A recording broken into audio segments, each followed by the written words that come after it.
নমস্কার, আপনারা দেখছেন জেলার ১ নম্বর online TV channel Birbhum RC TV. আপনাদের সঙ্গে আমি শুভাশিস। শুরু করছি আজকের সংবাদ। বিস্তারিত সংবাদে যাবার আগে দেখে নেব সংবাদ শিরোনাম। অবৈধ কয়লা বোঝাই ট্রাক্টর আটক করল দুবরাজপুর থানার পুলিশ। অবৈধ বালি বোঝাই ট্রাক্টর আটক করল সদাইপুর থানার পুলিশ। বিজেপির পক্ষ থেকে অবস্থান বিক্ষোভ কর্মসূচি সিউড়িতে। মাদ্রাসা বোর্ডের পরীক্ষায় নজর কাড়া সাফল্য ফয়েজুন্নেসা খাতুনের। তাজা বোমা উদ্ধার করল কাকরতলা থানার পুলিশ।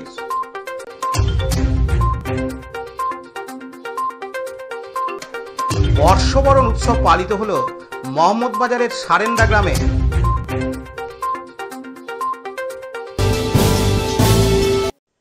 অবৈধভাবে কয়লা বোঝাই নম্বর প্লেটবিহীন ট্রাক্টর আটক করল দুবরাজপুর থানার পুলিশ। দুবরাজপুরের কান্তর দুবরাজপুর রাস্তায় নিরাময় জঙ্গলের কাছে আটক করা হয় অবৈধ কয়লা বোঝাই ট্রাক্টর। আটক করে দুবরাজপুর থানার পুলিশ। পুলিশ দেখে পালিয়ে যায় চালক। পুলিশ সূত্রে জানা গেছে, নম্বর প্লেটবিহীন এই ট্রাক্টর থেকে প্রায় ৩ টন অবৈধ কয়লা উদ্ধার করা হয়েছে। ইতিমধ্যেই দুবরাজপুর থানার পুলিশ মামলা রুজু করেছে। ট্রাক্টর মালিকের খোঁজ চালাচ্ছে পুলিশ। কোথা থেকে এই অবৈধ কয়লা আসছে এবং কোথায় নিয়ে যাওয়া হচ্ছিল তা তদন্ত করে দেখছে দুবরাজপুর থানার পুলিশ। পাশাপাশি এই পাচার চক্রে কারা যুক্ত রয়েছে তাও তদন্ত করছে পুলিশ। Laltu Mukherjee report, Birbhum RC TV, Dubrajpur. এখন বিজ্ঞাপন বিরতি, ফিরে আসছি বিরতির পর। স্কুল ড্রেস এর বিপুল সম্ভার ও সামগ্রী একই ছাদের নিচে। এখানে যে কোনো স্কুল, কলেজ, বেসরকারি শিক্ষা প্রতিষ্ঠান, সিকিউরিটি গার্ড, কেটারিং এর ইউনিফর্মও তৈরি করা হয়। এখানে প্যান্ট, শার্ট, স্কার্ট, জুতো, মোজা, সোয়েটার, ব্লেজার, টুপি, বেল্ট, টাই, জলের বোতল, টিফিন বক্স ও অন্যান্য ইউনিফর্ম সেলাই ও সাপ্লাই করা হয়। এখানে নামি দামি কোম্পানির প্যান্ট, শার্ট, পাঞ্জাবি, পাজামার পিস ও থান কাপড় পাওয়া যায়, যেমন বিমল, রেমন্ডস, ডোনিয়ার, কেলভিন। এখানে গিফট আইটেম, আধুনিক ডিজাইনের কার্পেট, ডাইনিং কভার, পাপোশ, পর্দা ইত্যাদি পাওয়া যায়। বিশেষ প্রস্তাব, প্যান্ট, শার্ট, ব্লাউজ, চুড়িদার, সেলাই ও ফলস পার করা হয়। যোগাযোগ করুন 9883752306। ঠিকানা দুবরাজপুর ফ্যাশন এক্সপ্রেসের পাশে। এখন বিজ্ঞাপন বিরতি, ফিরে আসছি বিরতির পর। সদাইপুর থানার পুলিশ রানীগঞ্জ মোড়গ্রাম 14 নম্বর জাতীয় সড়কের চিনপাই গ্রামের কাছে দুটি অবৈধ বালি বোঝাই ট্রাক্টর আটক করে। পুলিশ দেখে পালিয়ে যায় ট্রাক্টরের চালক। কোথা থেকে কোথায় নিয়ে যাওয়া হচ্ছিল অবৈধ বালি বোঝাই ট্রাক্টর তা খতিয়ে দেখছে সদাইপুর থানার পুলিশ। নির্দিষ্ট ধারায় মামলা রুজু করেছে পুলিশ। পাশাপাশি গভীর রাতে সদাইপুর থানার রানীগঞ্জ মোড়গ্রাম 14 নম্বর জাতীয় সড়কের চিনপাই বাইপাসের কাছে ওভারলোডিং পাথর বোঝাই একটি ডাম্পার আটক করে। পুলিশ দেখে পালিয়ে যায় চালক ও খালাসি। Laltu Mukherjee report, Birbhum RC TV, Sadaipur. এখন বিজ্ঞাপন বিরতি, ফিরে আসছি বিরতির পর। সব থেকে ভালো চিকিৎসা সবচেয়ে কম খরচে, সবচেয়ে কম খরচে। সব থেকে ভালো চিকিৎসা সবচেয়ে কম খরচে, সবচেয়ে কম খরচে। বিশ্বমানের স্বাস্থ্য পরিষেবা মিলবে দিনে রাতে, বিশ্বমানের স্বাস্থ্য পরিষেবা মিলবে দিনে রাতে। মণি মহেশ হসপিটাল, মণি মহেশ হসপিটাল, মণি মহেশ হসপিটাল, মণি মহেশ হসপিটাল। মণি মহেশ হসপিটাল, দুবরাজপুর। ফিরে এলাম বিরতির পর। সিউড়ির বেনিমাধব মোড়ে বিজেপির পক্ষ থেকে ধর্ণামঞ্চ তৈরি করে অবস্থান বিক্ষোভ কর্মসূচি গ্রহণ করা হয় আজ সোমবার 5 মে। পাকিস্তান এবং বাংলাদেশি এই সকল অনুপ্রবেশকারীরা এখনও লুকিয়ে রয়েছে আমাদের দেশে তথা রাজ্যে। তাদেরকে ইতিমধ্যে চিহ্নিত করতে হবে, এই দেশ থেকে বার করতে হবে, রাজ্য থেকে বার করতে হবে। এই সকল দাবি নিয়ে রাজ্যব্যাপী আজ ধর্ণামঞ্চ তৈরি করে বিজেপির পক্ষ থেকে বিক্ষোভ কর্মসূচির আয়োজন করা হয়। এদিন দুবরাজপুর বিধানসভার বিধায়ক অনুপ কুমার সাহা জানান, পাকিস্তানি নাগরিকরা যারা ভারতবর্ষে ভিসা নিয়ে বা ভিসা বাতিল হওয়ার পর আছে তাদের অবিলম্বে ভারত থেকে বিতাড়িত করতে হবে। তার কারণ ভারতবর্ষের 140 কোটি নাগরিকের সুরক্ষা দেশের সার্বভৌমত্বের বিষয়। তাই আমরা পশ্চিমবঙ্গের সরকারের কাছে আমাদের বীরভূম জেলা শাসকের মাধ্যম দিয়ে আমরা স্মারকলিপি দিয়ে আমি দৃষ্টি আকর্ষণ করতে চাই যে বীরভূম জেলাতেও যদি এই ধরনের কোনো অবৈধ পাকিস্তানের নাগরিক বিভিন্নভাবে থেকে থাকে তাদের খোঁজা, তাদের বের করা এবং তাদেরকে সঠিকভাবে তাদেরকে পাকিস্তানে যাতে বিতাড়িত করা হয় সেই ব্যাপারে বীরভূম জেলার প্রশাসন, রাজ্যের প্রশাসন যাতে অবিলম্বে তার ব্যবস্থা গ্রহণ করে এবং সেই নিয়ে প্রত্যেকটা জেলায় জেলায় ডেপুটেশন, বিক্ষোভ, এই কর্মসূচি ভারতীয় জনতা পার্টি আজকে করা হচ্ছে। কেন্দ্রের সরকার যেভাবে পাকিস্তান নিয়ে নিজের অবস্থান পরিষ্কার করেছে, আমরা চাই পশ্চিমবঙ্গের সরকারও কেন্দ্রের গৃহ মন্ত্রণালয়ের নির্দেশ অনুসারে সেই ধরনের পদক্ষেপ গ্রহণ করুক পশ্চিমবঙ্গের নাগরিকের স্বার্থে। আমরা দেখলাম কয়েকদিন আগে চন্দননগরে একজন মহিলা দীর্ঘ কয়েক বছর ধরে পাকিস্তানের নাগরিক নিয়ে এখানে পরিবার নিয়ে বসবাস করছে। যখন এই ধরনের ঘটনা হলো তখন আমরা তিনি পাকিস্তানের নাগরিক বলে জানতে পারলাম। তাই আমরা চাই পশ্চিমবঙ্গে এই ধরনের অবৈধভাবে পাকিস্তানের নাগরিক কতজন আছে তাদেরকে চিহ্নিতকরণ করে পাকিস্তানে পাঠানো, এটা পশ্চিমবঙ্গের সরকারের দায়িত্ব বলে আমরা মনে করি। তাই আমরা জেলা শাসকের মাধ্যম দিয়ে এবং সাধারণ মানুষের কাছে ভারতবর্ষে যেভাবে আজকে পরিস্থিতি তৈরি আছে, আমরা চাই 140 কোটি মানুষ ভারতবর্ষের সরকারের সাথে আছে, যে পদক্ষেপ গ্রহণ করেছে। আমরা রাজ্যের সরকারের মাধ্যম দিয়ে আমরা রাজ্যের প্রশাসনকে সঠিক পদক্ষেপ গ্রহণ করার জন্য আমাদের আজকের এই কর্মসূচি গ্রহণ করা হয়েছে। পার্থ দাসের report, Birbhum RC TV, Suri.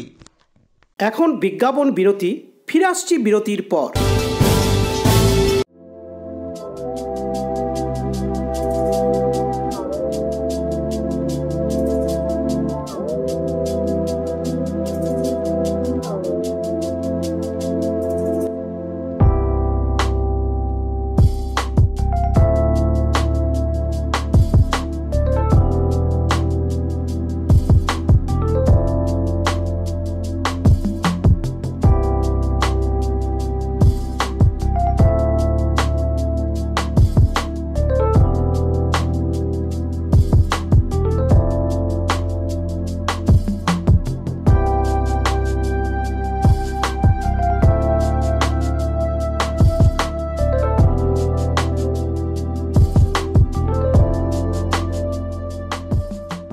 ফিরে এলাম বিরতির পর।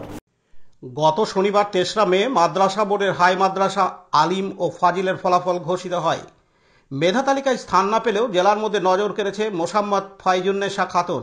জানা যায় বীরভূমের পারুই থানার অন্তর্গত গোলাপবাগ গ্রামে বাড়ি এবং স্থানীয় থানার খুষ্টিগিরি দরগা শরীফ হাই মাদ্রাসার ছাত্রী। তার প্রাপ্ত নম্বর 800-র মধ্যে 714। ফয়জুন্নেসা খাতুনের পিতা একজন ক্ষুদ্র কৃষক এবং মা গৃহবধূ। কৃষিকাজের উপরেই সংসার নির্ভরশীল। যাদের দিনান্তে পান্তা ফুরায় তাদের মেয়ের পরীক্ষার ফলাফল ভালো নম্বর পেয়ে উত্তীর্ণ। তবে আগামী দিনে মেয়ের পড়াশোনা এবং পথ পরিকল্পনায় বেশ ভাবিয়ে তুলেছে ক্ষুদ্র চাষির পরিবারকে। মেয়ের ভবিষ্যৎ পরিকল্পনা বিজ্ঞান বিভাগে পড়াশোনা করা, সেই সাথে এক বুক স্বপ্ন যে চিকিৎসক হওয়ার মনোবাসনা। তবে চিকিৎসক হওয়ার যে স্বপ্ন তা বাস্তবায়ন করা সম্ভব কিনা সেটা আত্মীয় স্বজন সহ পাড়া প্রতিবেশীরা সকলেই আশঙ্কা। কারণ ক্ষুদ্র চাষির অর্থনৈতিক যোগান যোগানো সম্ভবপর হবে তো সুহৃদয় কোনো ব্যক্তি বা প্রতিষ্ঠান তার পাশে না দাঁড়ালে ফয়জুন্নেসা খাতুনের স্বপ্ন হয়তো অঝরে ঝরে যাবে। শেখ রিয়াজউদ্দিনের report, Birbhum RC TV, Parui. ফিরে এলাম বিরতির পর। আজ সোমবার 5ই মে বীরভূমের কাকরতলা থানার শাহপুর কল্যাণপুর লাগোয়া এলাকায় একটি ঝোপ থেকে প্লাস্টিকের জার ভর্তি 25টি তাজা বোমা উদ্ধার করে পুলিশ। খবর দেওয়া হয় বোম ডিসপোজাল টিমকে। বোমাগুলি ঘিরে রাখে কাকরতলা থানার পুলিশ। আজ সোমবার 5ই মে বিকেলে ঘটনাস্থলে পৌঁছায় বোম ডিসপোজাল টিম। কাকরতলা থানার ওসি মোহাম্মদ সাকিব সাহেবের অন্যান্য পুলিশ আধিকারিকদের উপস্থিতিতে উদ্ধার করা বোমাগুলি নিষ্ক্রিয় করে বোম ডিসপোজাল স্কোয়াড আধিকারিকরা। তবে কে বা কারা ওই এলাকায় বোমাগুলি রাখলো তার তদন্ত শুরু করেছে কাকরতলা থানার পুলিশ। বিপিন পালের report, Birbhum RC TV, Kakartala. ফিরে এলাম বিরতির পর।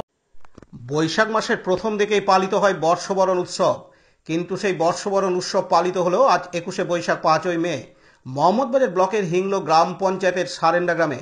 এদিন প্রধান অতিথিরূপে উপস্থিত ছিলেন বীরভূমের তৃণমূলের জেলা সভাপতি অনুব্রত মণ্ডল। উৎসবের মঞ্চ এবং সুসজ্জিত পরিবেশ দেখে খুশি হন অনুব্রত মণ্ডল। এছাড়াও উপস্থিত ছিলেন বীরভূম জেলা পরিষদের সহকারী সভাধিপতি স্বর্ণলতা সরেন, আদিবাসী গাঁওতা নেতা রবীন সরেন, পঞ্চায়েতের প্রধান, উপপ্রধান সহ এলাকার সাধারণ মানুষজন। এদিন আদিবাসীরা মঞ্চে অনুব্রত মণ্ডলকে বাঙালি স্টাইলে বরণ করে নেয়। বরণ শেষে অনুব্রত মণ্ডল বক্তব্যে গিয়ে প্রশংসা করেন এই বর্ষবরণ উৎসবে। প্রতি বছর যাতে পয়লা বৈশাখে বর্ষবরণ উৎসব হয় সে কথাও তিনি জানান। শুধু তাই নয়, আদিবাসী সমাজের পাশে থাকারও আশ্বাস দেন তিনি। মঞ্চে উপস্থিত ছিলেন পদ্মশ্রী প্রাপক রতন কাহার সহ শহীদ জওয়ান রাজেশ ওরাংয়ের মা, তাদেরকেও মঞ্চ থেকে সংবর্ধনা দেওয়া হয়। এছাড়াও মাধ্যমিকে কৃতী ছাত্রদের হাতে পুরস্কার তুলে দেওয়া হয়। মূলত গ্রাম বাংলার মানুষকে উপহার দিতে ওই গ্রামেরই তৃণমূল নেতা কালীপ্রসাদ ব্যানার্জির উদ্যোগে এই কর্মসূচি, যেখানে রাঙামাটির বাউল শিল্পীর সমন্বয়ে বর্ষবরণ উৎসব পালন করা হয়। এদিন অনুব্রত মণ্ডল তার বক্তব্যে জানান, আমি অনেকবারই এসেছি, যখন ধন্দা ছিল কালীর বাবা, আমি তাপস এবং অভয় অনেকবার এসেছি। তাই গ্রামের প্রোগ্রাম সুন্দরভাবে সাজিয়েছে কালী। এটা পয়লা বৈশাখ হয়, যে কোনো কারণে হয়নি। তাই আমি এই গ্রামের মানুষকে বলবো, আমরা আনন্দ করুন, আনন্দ উপলব্ধি করুন, কালীর পাশে থাকুন। আমি আপনাদের সঙ্গে আছি। জয় হিন্দ। পাশাপাশি তৃণমূল নেতা কালীপ্রসাদ ব্যানার্জি বলেন, আজকের বর্ষবরণ অনুষ্ঠান 1432। আমরা এই বর্ষবরণ অনুষ্ঠান আমরা পয়লা বৈশাখী করার কথা ছিল, কিন্তু আমাদের একটা দুর্ঘটনা ঘটার জন্য আমাদের এটা অনুষ্ঠানটা একটু পিছিয়ে গেছে। তো আমরা বৈশাখ মাসের মধ্যেই আছি। তো আজকে বর্ষবরণ অনুষ্ঠান সারেন্ডা গ্রাম এবং আশেপাশে যে সমস্ত যুবকবৃন্দ আছে তাদের উদ্যোগেই এই অনুষ্ঠান।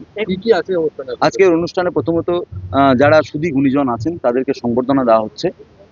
যারা শহীদ হয়েছেন দেশ মাতৃকাকে রক্ষা করার জন্য, তাদের প্রতিও আমরা শ্রদ্ধা জ্ঞাপন করছি। এবং গতদিন যে মাধ্যমিক পরীক্ষা হয়েছে, সেই মাধ্যমিক পরীক্ষায় যে সমস্ত ছাত্রছাত্রীরা ভালো ফল করেছে তাদেরকেও আমরা সংবর্ধিত করছি।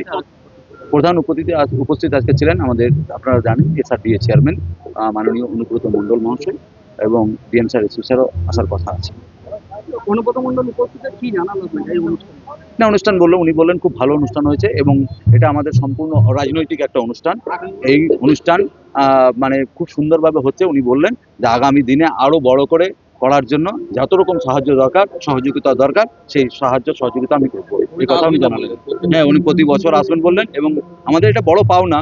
ওনার মতন একজন লোক এসে বললেন যে অনুষ্ঠানে আমি যত বছর হবে ভালো আমি আসবো এবং সামনের বছর যেন আরো ভালো হয় সেই সহযোগিতা আমি করবো। এটা আমাদের কাছে বড় পাওনা। আমার কালীপ্রসাদ বন্দ্যোপাধ্যায়, আমি সারেন্ডা গ্রামের একজন গ্রামবাসী। পার্থ দাসের report, Birbhum RC TV, Mohammad Bazar.